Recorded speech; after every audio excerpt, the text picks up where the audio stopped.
don't forget to like and subscribe. Story 1, by Elena P.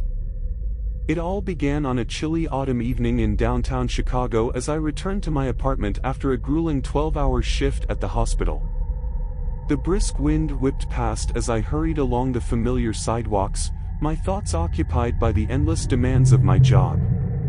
When I finally reached my building, a time-worn brick structure that had sheltered me through countless seasons, I exhaled deeply, grateful for a quiet refuge.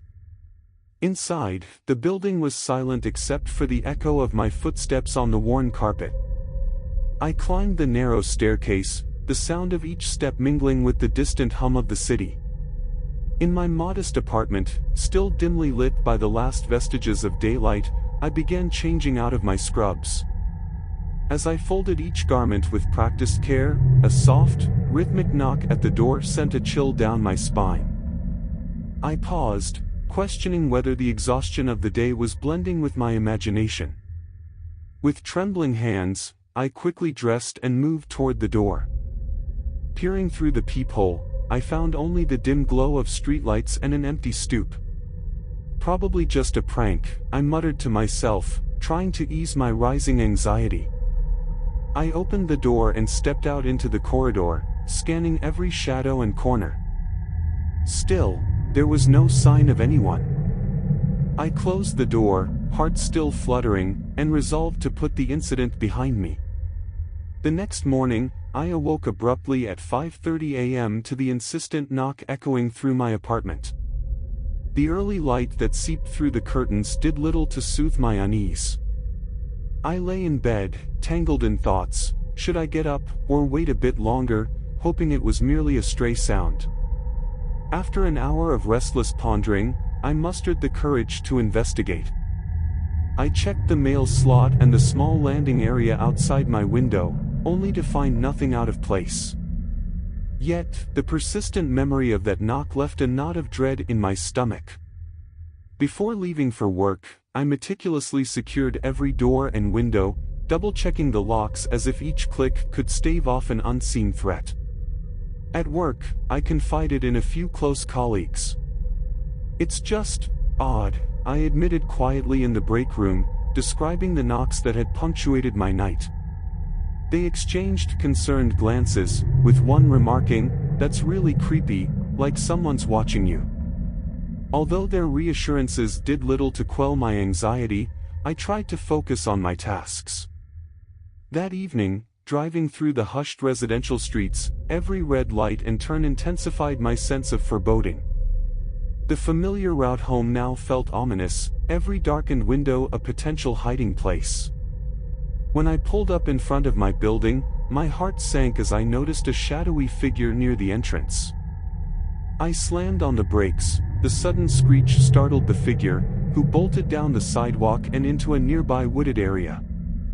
For a long moment, I sat frozen in my car, the engine idling as I tried to process what I had seen. With shaking hands, I dialed 911, my voice barely rising above a whisper as I recounted the incident to the dispatcher. An officer arrived soon after, his measured tone offering little comfort. "Without clear evidence or a description, there isn't much we can do," he explained. His words left me feeling as exposed and vulnerable as before. For the next 2 days, an uneasy silence prevailed. I began to wonder if my mind was playing tricks on me, or if someone was deliberately trying to unsettle me. Then, on a seemingly ordinary Wednesday at 8 p.m., I returned home with an overwhelming sense of dread. Parking in the secured garage, I hurried upstairs and changed into something more comfortable, a soft sweater and jeans, hoping the routine might soothe my nerves. I decided to prepare dinner, a simple task that usually calmed me. As I flicked on the hallway light, the sight that greeted me made my heart freeze. A man was sitting at my dining table, positioned only 10 feet away. His eyes were vacant, and his expression was disturbingly blank. In that moment, recognition struck with paralyzing terror. This was my ex, the same unstable man who had once been a part of my life and whose presence I had hoped to leave behind. "Please, sit with me," he said in a monotone voice that carried an eerie calm. "I need your forgiveness." I stood rooted in the hallway, unable to tear my eyes away as conflicting emotions warred within me. The memories of our short-lived relationship, the laughter, the arguments, and ultimately, the emotional chaos, flashed before my eyes. Every instinct screamed to run, yet I found myself trapped by shock. In a desperate bid for safety, I bolted upstairs, slamming the door shut behind me. My hands shook uncontrollably as I fumbled for my phone and redialed 911. From the other side of the door, I could hear him pounding, his anger and desperation seeping through the wood as he screamed for me to let him in. "I just want to talk," he called, his voice wavering between menace and sorrow. Within minutes, heavy footsteps echoed from downstairs. The distant wail of sirens reached my ears, blending with the sound of his relentless banging. Through the crack under the door, I could sense the chaos unfolding outside. An officer's commanding voice demanded, "Stop right there," but before I could catch sight of his face, my ex had managed to slip away, only to be apprehended a day later at his apartment.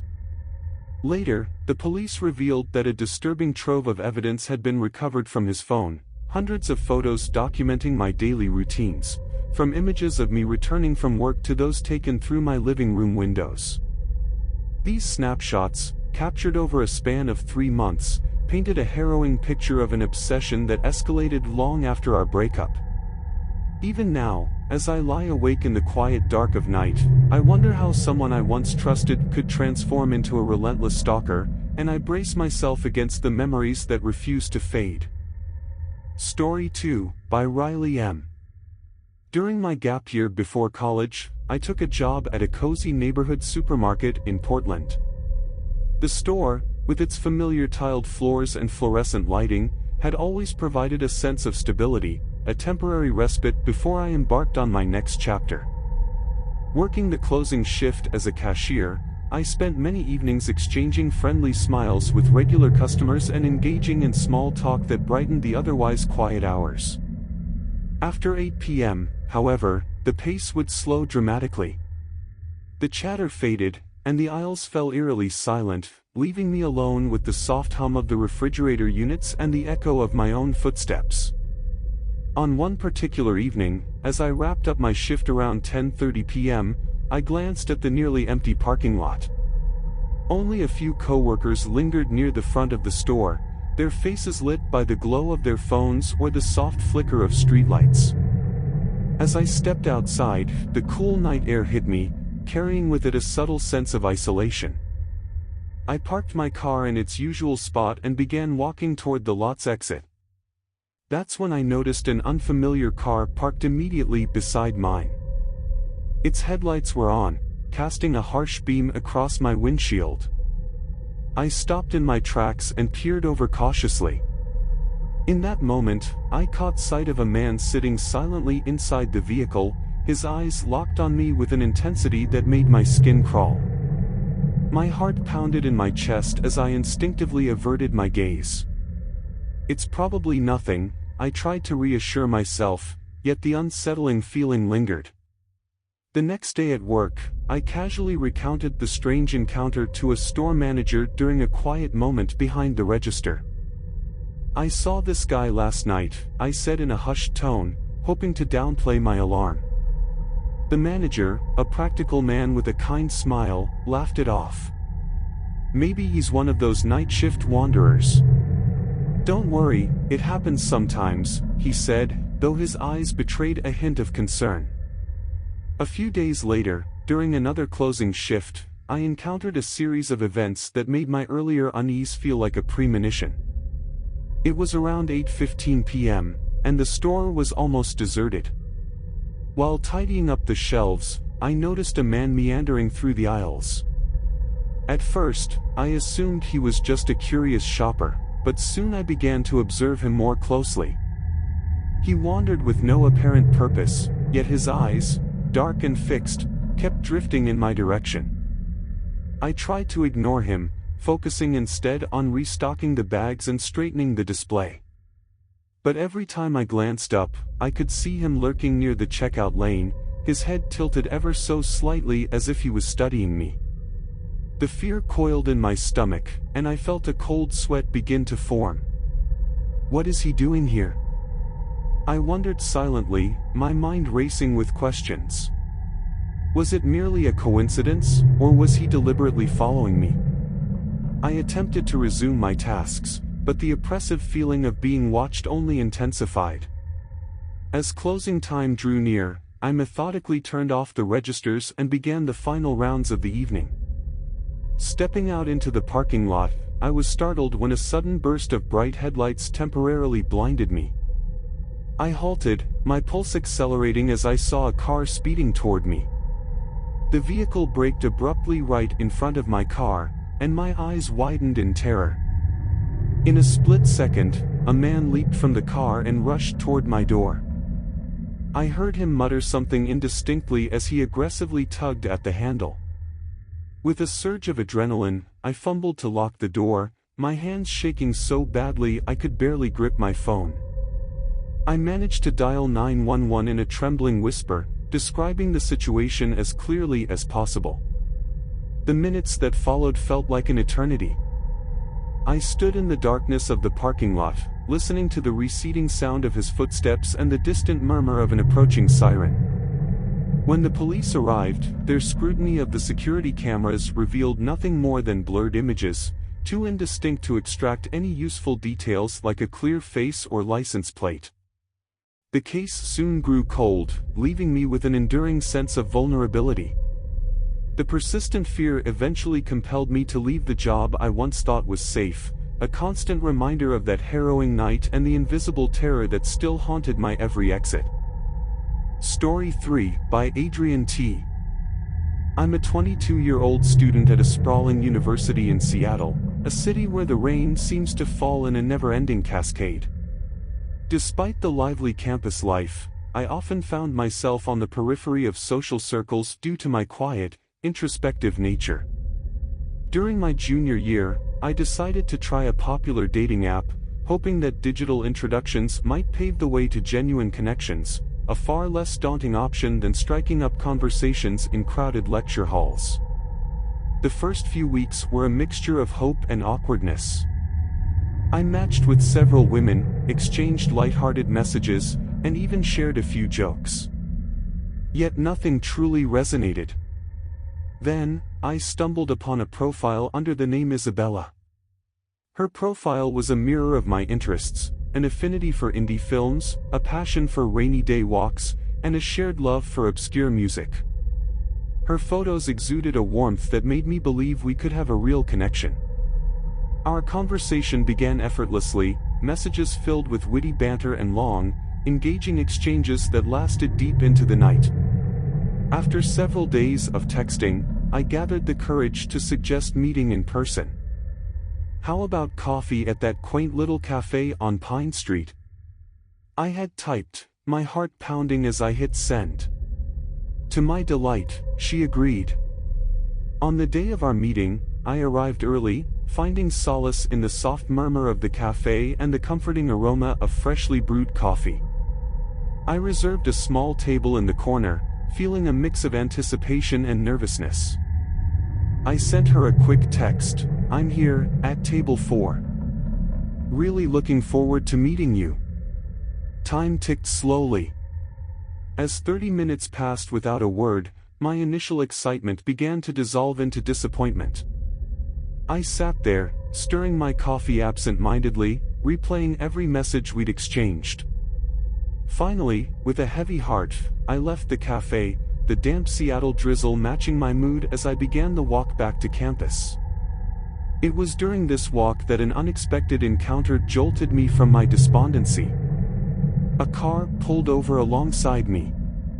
The driver, a man with a disarmingly casual smile, rolled down his window and called out, "Need a ride back to campus?" His voice was friendly yet carried an unsettling undertone. I hesitated for a moment, unsure if I should trust the stranger. "No thanks," I replied cautiously, and he sped off before I could process what had just happened. I couldn't shake the feeling that his approach was too calculated to be a simple act of kindness. The following day, after a long night of classes and study sessions, I found myself rushing to my morning class. Halfway along the familiar campus path, I noticed the same car idling by the roadside. My heart skipped a beat when the window rolled down once more, and there he was, gazing intently in my direction. I quickened my pace, trying to put distance between us, my mind racing with thoughts of danger. Why does he keep appearing? I wondered, feeling the familiar grip of anxiety tighten around me. Moments later, a sound made me spin around. I heard the soft click of a car door and then, the rapid thud of footsteps on the pavement behind me. I glanced over my shoulder and saw him sprinting in my direction, his expression fixed and determined. Panic surged through my veins, and I broke into a full-on sprint. The cold rain mingled with my tears as I darted through the nearly empty campus, my breath ragged and my mind in a state of frantic calculation. I darted down side streets, seeking refuge in the labyrinth of campus pathways and shadowed alleys, each turn a desperate attempt to lose him. After what felt like an eternity, I managed to slow my pace near a small building where I worked part-time. There, to my horror, I noticed his car parked right outside, a stark indication that he had been tracking my movements all along. My heart pounded so hard I feared it might shatter the silence of the morning. I ducked behind a low wall and fumbled for my phone. With a voice that quivered with terror, I dialed 911, explaining that someone was stalking me and had been seen near my workplace. Within minutes, the sound of approaching sirens broke the tense air. The police arrived swiftly, their presence offering a modicum of reassurance in the chaos. They managed to detain him after a brief but intense pursuit, though not before I realized that he had used the dating app under the alias Isabella to lure me into his trap. The revelation was as shocking as it was disturbing. Someone had exploited a platform meant for connection to weave a web of deceit and fear around me. In the aftermath, I found myself questioning every online interaction and every seemingly harmless message. The digital world, I realized, held shadows that could reach out and intrude upon the most private corners of my life. Now, even on overcast Seattle days, as the rain drums steadily against the window, the memories of that terrifying week linger, a constant reminder that sometimes, the dangers of the modern world are hidden in plain sight.